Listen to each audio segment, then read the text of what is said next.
ఈ రోజు green grace apartment కి సంబంధించి ఏదైతే చట్టపరమైన ఉల్లంఘనలు ఏవైతే ఉన్నాయో వాటి మీద సంబంధించి విచారణకి హాజరు కావడం జరిగింది.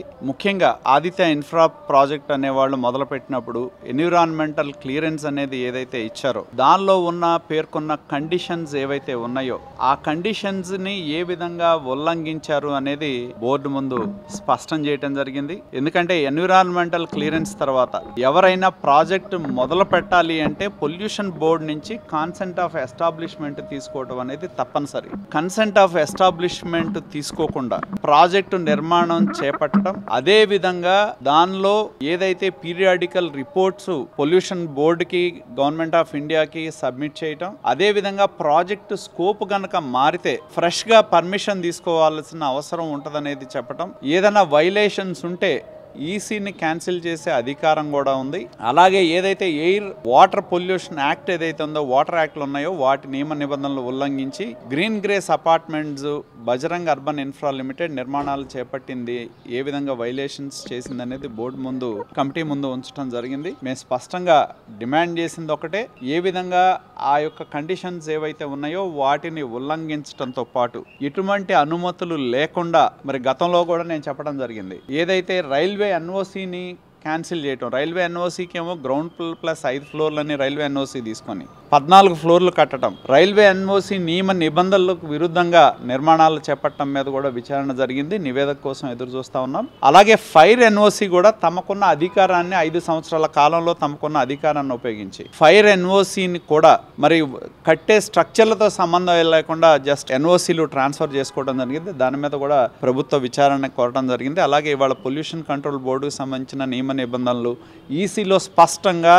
ఈసీ పర్మిషన్లో ఖచ్చితమైన నిబంధనలు చెప్పడం జరిగింది. వాటన్నిటిని కూడా ఉల్లంఘించి నిర్మాణం చేసినందుకు చట్టపరమైన చర్యలు తీసుకోవాలని చెప్పి ఇవాళ కమిటీ ముందు మరి మేము ఏ విధంగా ఏ చట్టం ప్రకారం ఏ కండిషన్స్ ఏవైతే ఈసీ ఇచ్చిందో వాటిని ఉల్లంఘించి నిర్మాణాలు చేపట్టిందో కూడా మేము స్పష్టం చేయడం జరిగింది. ఎవరైనా సరే ఈసీ వచ్చిన తర్వాత కన్సెంట్ సిఓఈ ఉంటేనే నిర్మాణాలు మొదలు పెట్టాలి. ఎంత విచిత్రం అంటే 5 ఏళ్ల కాలం అధికారాన్ని ఉపయోగించి తమ పరపతిని ఉపయోగించి అధికారులు ఎవరిని కూడా దరిదాపులుగా రాకుండా రకరకాల ఉల్లంఘనలు జరిగినా కూడా అధికారులు కానీ ఎవరైనా ఆ వైపు చూడటానికి భయపెట్టే విధంగా చేసిన వ్యక్తి ఇవాళ ఏదో నాకు విషయాలు తెలియదనే విధంగా మాట్లాడి తప్పించుకునే ప్రయత్నం చేయడం జరిగింది. స్పష్టంగా మేము దానిలో ఉన్న నియమ నిబంధనలు సిఓఈ కావచ్చు, వాటర్ యాక్ట్ కావచ్చు, ఎయిర్ యాక్ట్ కావచ్చు, ప్రాజెక్ట్ స్కోప్ ఇంతకుముందు 4 టవర్లు కడితే ఇవాళ 3 టవర్ల నిర్మాణమే చేపట్టాం. ప్రాజెక్ట్ డిజైన్ మారింది, స్కోప్ మారింది, నెంబర్ ఆఫ్ యూనిట్స్ మారినాయి. తీసుకోవాల్సిన పర్మిషన్స్ అన్నీ కూడా సమగ్రంగా తీసుకోలేదు.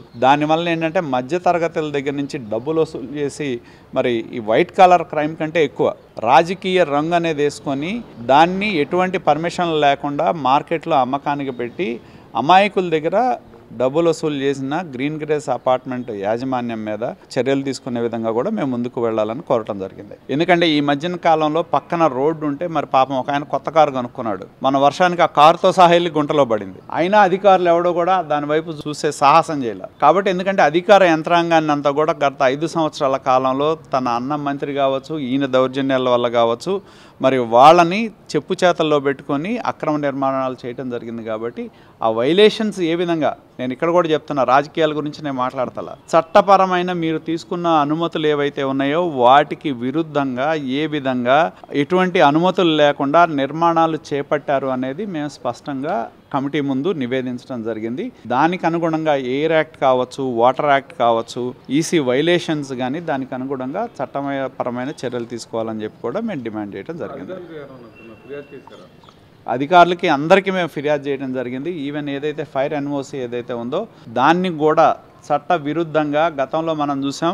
ఈ మధ్యన పేపర్లో కూడా వచ్చింది. అడిషనల్ డీజీ సంజయ్ ఉండేవాడు, ఆయన మాదిరెడ్డి ప్రతాప్ ఉన్నా కూడా ఫీల్డ్ ఇన్స్పెక్షన్స్ చేయకుండా డైరెక్ట్గా ఫీల్డ్ టీములను పంపించకుండా డైరెక్ట్ డీజీ స్థాయిలో ఫైర్ ఎన్ఓసీలు ట్రాన్స్ఫర్ చేస్తున్నారు.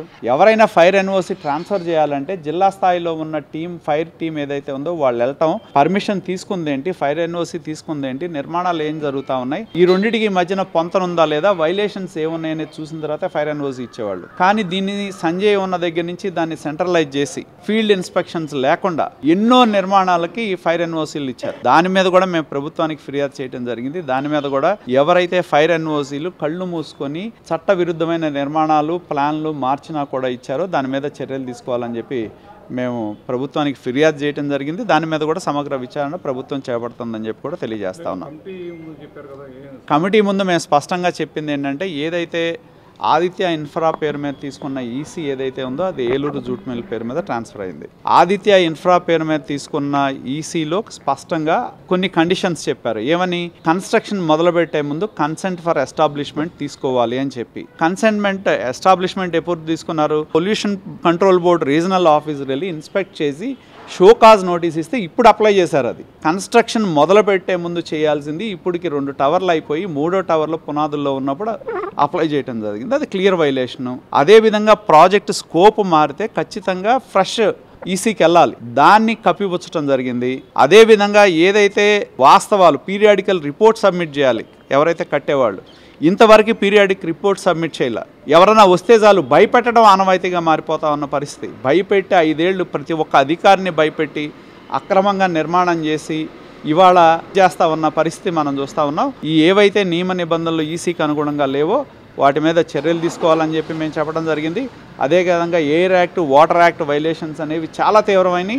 కన్సెంట్ ఫర్ ఎస్టాబ్లిష్మెంట్ లేకుండా ఒక్క నిర్మాణం కూడా చేయడానికి వీల్లేదు. దాని మీద కూడా కఠినమైన చర్యలు తీసుకోవాలని చెప్పి మేము డిమాండ్ చేయడం జరిగింది.